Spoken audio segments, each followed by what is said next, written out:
প্রায় কয়েক একর জায়গা জুড়ে নির্মিত হচ্ছে এই নব থিয়েটার, যেখানে শিশুরা থেকে শুরু করে বড়রা পর্যন্ত দেখতে পাবে 360 ডিগ্রি স্ক্রিনে মহাকাশের বিস্ময়কর দৃশ্য, গ্রহ নক্ষত্রের চলন আর মানব সভ্যতার মহাকাশ অভিযানের গল্প।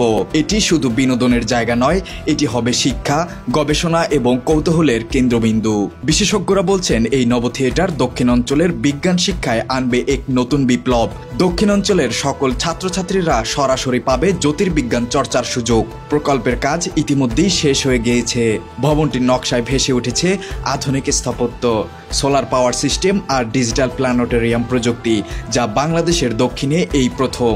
বরিশাল মানেই শুধু নদীর শহর নয়, বরং এখন থেকে এটি হবে জ্ঞানের শহর, তারার শহর।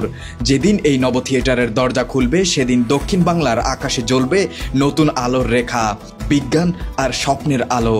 শুধু শিক্ষা কেন্দ্রই না, এখানে থাকছে 3D ও 4D বিনোদন কেন্দ্র, যেখানে আসলে তা দেখতে পাবেন ও জানতে পারবেন যা আপনার জানার জন্য কষ্ট করে মোবাইলে গুগলে সার্চ দিয়ে দেখতে হতো। তা এখন আপনি খুব সহজেই গাড়ি ভাড়া দিয়ে জার্নি করে এসে টাকা দিয়ে টিকিট কেটে পায়ে হেঁটে ঘুরে ঘুরে কাছ থেকে দেখতে পারবেন। এই উদ্যোগ শুধু আমাদের বরিশালের নয়, পুরো দেশের গর্ব। যখন দেশের লাখ লাখ শিক্ষিত বেকার যুবক কর্মসংস্থানের অভাবে বিদেশে পাড়ি জমাচ্ছে, তখন আমাদের দেশের সরকার 500-1000 কোটি টাকা দিয়ে বানাচ্ছেন নব থিয়েটার। আর সরকার বানাবেই না কেন, যখন পুরো পৃথিবী চাঁদে যাচ্ছে, তখন আমাদের দেশের শিক্ষিতরা অত্যাধুনিক অটোরিকশা বানাচ্ছেন।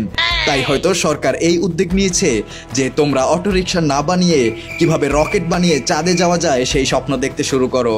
আর হয়তো সেই কারণেই কোটি টাকা বাজেটে তৈরি হচ্ছে এমন নব থিয়েটার। আপনার মতামত কমেন্টে জানাবেন, কারণ আপনার ব্রেইনের প্রশংসা করতে আমরা জেনারেশন জেড বাধ্য।